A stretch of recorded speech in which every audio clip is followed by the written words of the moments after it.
Hello, there. Hello, and welcome back to my channel. And I am bored in quarantine, so I decided to just make another video.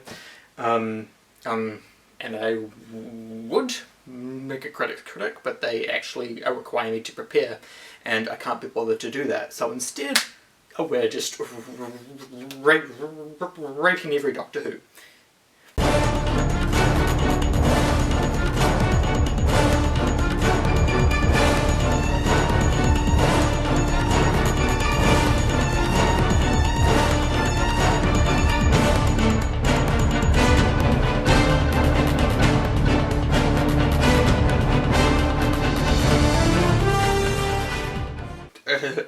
Yes, it's pointless.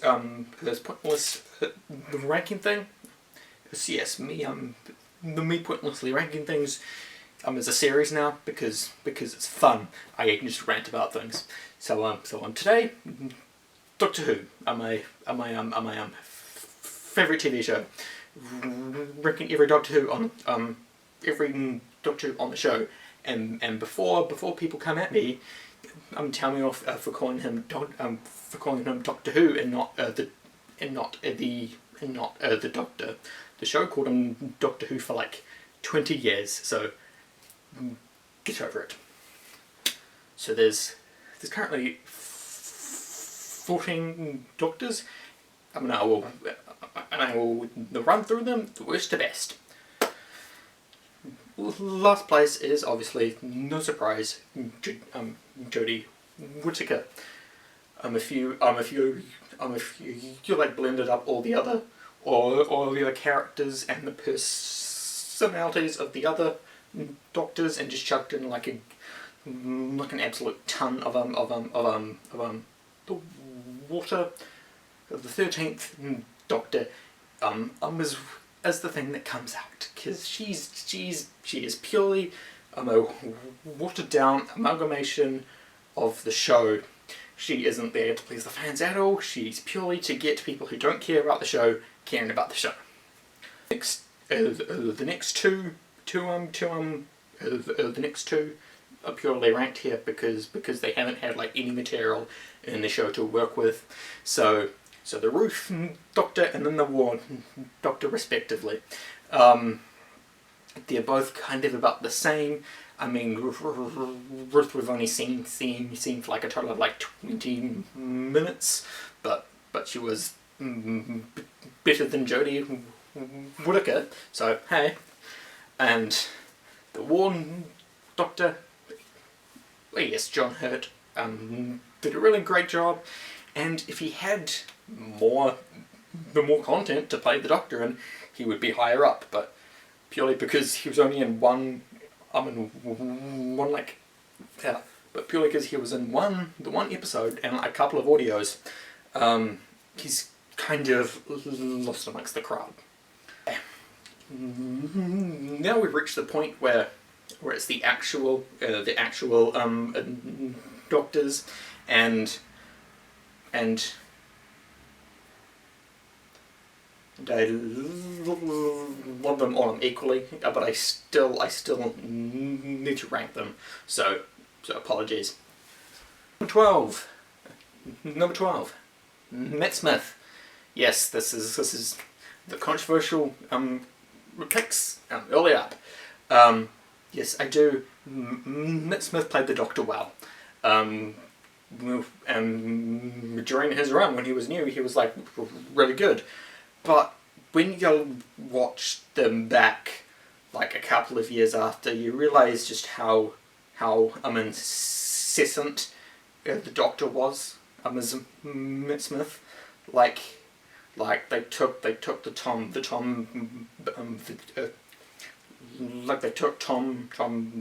Baker's Doctor and just cranked it up to 10. So like at some points it's just the Doctor does really stupid things or just overacts everything, and it's kind of grating after a while. 11th place, Hartnell. The first Doctor ever. and he isn't bad by any means, but he was the first, so he didn't really have anything to work off, and he was the baseline for every other Doctor next to him. And I mean that, and also adding to that, there are a couple of times when he's just really rude, or like bits where he is obviously a product of his time. I know Twice Upon a Time kind of dwelt on that, but kind of screwed it all up, and probably put people off the first Doctor. He isn't that bad, but he's kind of like, he's like a good embodiment of the 60s Doctor Who.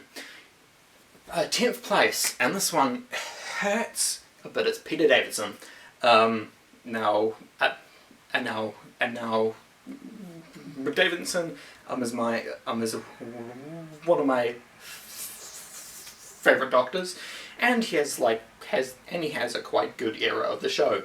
So it hurts me to put him down the slow, but I do understand people's criticism towards him. He surrounds himself with heaps of companions, but doesn't actually like them. His character's a bit off and on at points. He's a bit too nice at points, but it's, yeah, I see what they mean. He isn't the worst, but he isn't the best either. I still really like him. 9th place, and this one I will have a whole horde of people angry at me. David Tennant. The same reason I'm as Matt Smith kind of. Yep, he is iconic. If you say the words Doctor and Who, Who together, David Tennant or Tom Baker are the first people who come to mind. But yeah, David Tennant's iconic. But as in terms of the character of the Doctor, he's a bit inconsistent in places. He contradicts like past versions of himself. He contradicts later versions of himself because they try to make him a real pacifist. I know why, and I appreciate it. It just doesn't work in points. And as with Smith, if you watch his episodes back now, you don't remember them being as good as you thought they were. Not that they aren't bad, they just weren't the greatest episodes of Doctor Who to ever be. Unless it's Series 4, then they are. 8th place, Tom Baker. This is the other angry mob who'll be at me. But the same reason I'm as Tennant. It's, yeah, he is arguably really iconic, but purely because he spent a really long time in the role. Yes, Baker's character as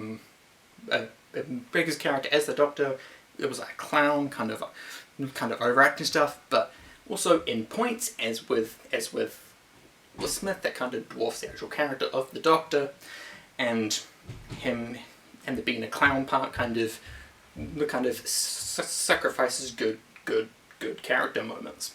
7th place, Eccleston. Middle of the road. Middle of on the road. Doctor. He's good. He's great. It's a crime. He wasn't in the show longer than one season, and absolutely hates it now. 6th place, Colin Baker. He was absolutely shafted in the TV show. He had horrible material, horrible costume, and they tried to pigeonhole him into a character he didn't want to play. On the audios, he is really good. He is dare I say, well, one of the best we've ever had on audio, because they really understand his character there. And he isn't a really annoying prick. So So evening out, he comes out like looking in the middle. So 6th place. 5th place, with Pertwee. He is technically the best in Doctor. Everything. Like, he knows every talent. He knows how to do everything. He knows he knows everything besides how to fix his TARDIS. But his character in places is a bit his character in places is a bit wonky. He's a bit rude in places. He kind of like fixates on weird things at places, and he's kind of here's some like real clunkers which he isn't able to really save. I'm in the top 4, the real cream of the crop here. 4th place, Paul McGann, the most underrated Doctor ever. Again, it's a crime. He wasn't in more of the show. It's purely in the Doctor Who books, and in the audios. And in there, he is really fun to listen to. Like he is the greatest voice of any human ever. And the ones that writing his audios really know on the character, and have really made a good stepping point between classic and New Who.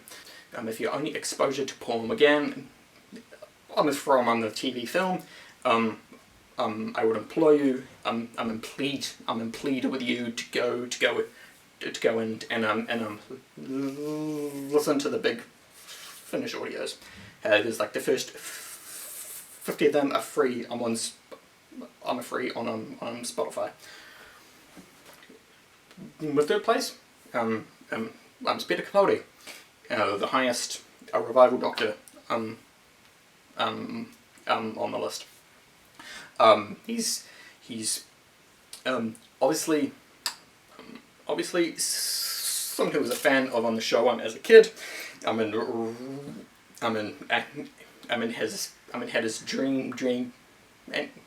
his dream to act as the Doctor one day. Obviously understands the character and the show, and it really shows. Like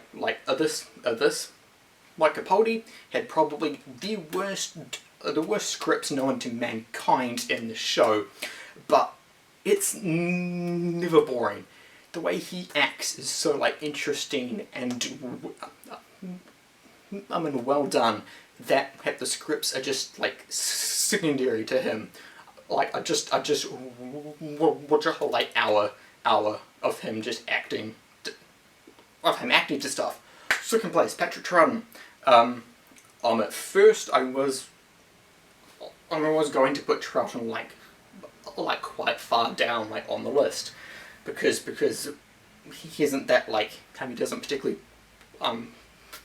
doesn't particularly spring to mind when you say he doesn't particularly spring to mind when you talk about the show. But the thing is, pretty much every other actor who has been in the role afterwards has quoted Patrick Troughton as their main inspiration. Peter Davidson, Colin Baker, Peter Capaldi. They all built off the 2nd Doctor. If Patrick Troughton hadn't been Doctor Who, the show would not be the same show it is today. Dare I say, probably wouldn't be around anymore. And Patrick Troughton had the best run in the show's history. He only had like two stories were bad. Every single other one he did is an absolute classic. Us two, number 1, which I've already worked out, is Sylvester McCoy. Okay, perhaps I'm a tad Okay, perhaps I am a tad biased here, but with good, cause.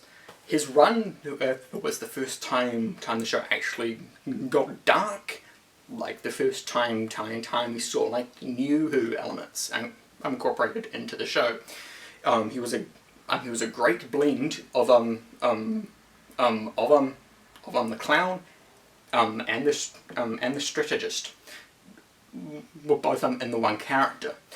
He had like a few like absolutely horrid scripts, but he also only had 12 TV appearances.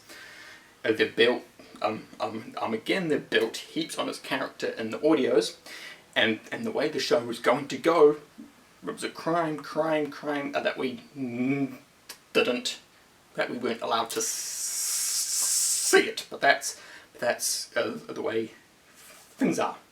The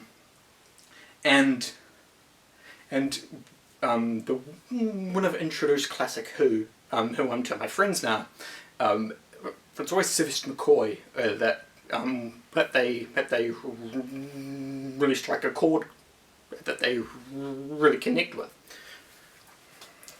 because he's a good intro point to what the Doctor is. He's a perfect encapsulation of the show,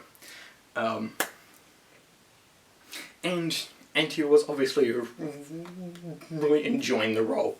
Unlike a few of the other actors who played the part, and don't particularly want to do it again, McCoy, he's just lives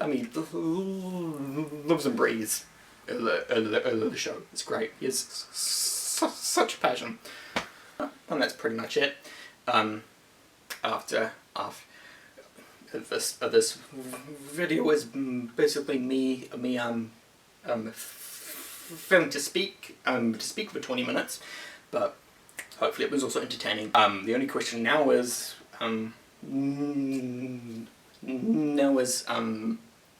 is this ranking just my personal opinion, or like the way to rank them? Well, it's kind of both. So yeah, just take it with a grain of salt, and that's pretty much it. I'll see you all in the next video. Hopefully I'm able to talk. Bye.